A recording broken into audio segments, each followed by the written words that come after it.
Chers collègues, chers amis, qu'en est-il de la fixation humérale dans les prothèses d'épaule? Est-ce véritablement un enjeu aujourd'hui? Comme vous pouvez le voir, il existe aujourd'hui énormément de designs différents, de revêtements différents concernant les différentes prothèses d'épaule sur le versant huméral. Il est aujourd'hui très difficile de choisir dans le marché des prothèses la meilleure solution. Nous avons essayé de regarder sur la littérature internationale ce qu'il en était et d'essayer de comparer les taux de révision et les résultats selon les différents types de prothèses humérales. Alors tout d'abord, historiquement, les premières tiges et la tige de Neer était une tige longue, scellée, et l'on voit dans la littérature que le taux de décèlement n'est que de 0,5%. Alors pourquoi essayer de changer quelque chose qui visiblement ne pose pas de problème? Le taux de décèlement n'est que de 0,5%, mais le taux de révision est de 10 à 30%. C'est donc un enjeu qui n'est pas négligeable.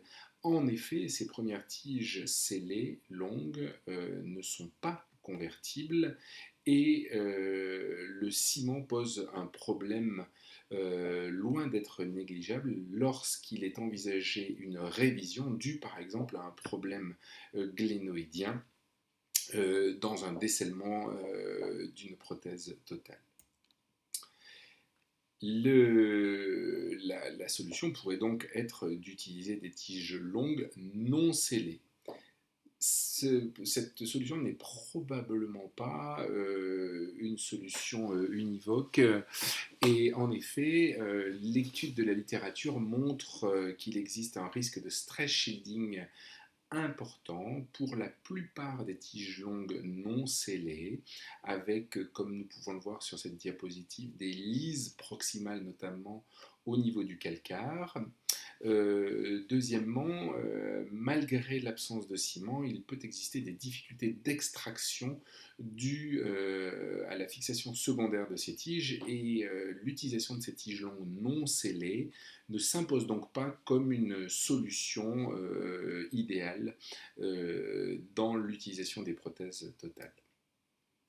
Nous sommes donc arrivés à l'utilisation de tiges courtes sans ciment après que ces tiges sans ciment aient été utilisées notamment dans l'arthroplastie de hanche.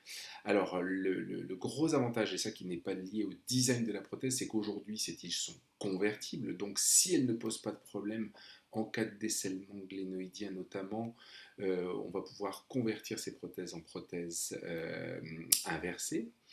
Et les études préliminaires, car le recul n'est encore pas très long sur ces tiges, montrent qu'il est important d'avoir de conserver un bon capital osseux, tout en privilégiant la stabilité rotatoire. En effet, et nous l'avons vu récemment avec une de nos études, l'idéal est d'avoir un design prothétique qui permet de mettre la plus petite tige possible avec une stabilité primaire satisfaisante, aussi bien au niveau rotatoire qu'en termes d'enfoncement. Cela permet d'éviter le stress shielding et aujourd'hui, la tige ISA, par rapport à ses concurrentes, a un véritable atout en termes de design, car elle a à la fois une très bonne stabilité primaire, notamment rotatoire, et qu'elle a une stabilité comparable à beaucoup de prothèses de la concurrence à taille inférieure, tout en n'ayant pas le caractère trop anguleux qui entraînerait des pics de contrainte et des risques de stress shielding.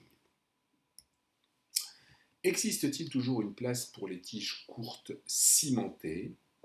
Alors oui, probablement, et notamment chez les patients âgés avec un os porotique, et ce pour éviter un remplissage excessif qui serait nécessaire avec des tiges sans ciment et qui serait à l'origine d'un stress shielding expérimental.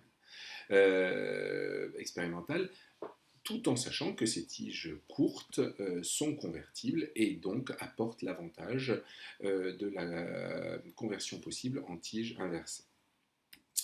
Enfin, il existe aujourd'hui des implants huméraux stemless, validés, dont la littérature montre qu'ils permettent d'obtenir des bons résultats à moyen terme, qui peuvent être très utiles dans des cas particuliers, comme par exemple les calvicieux.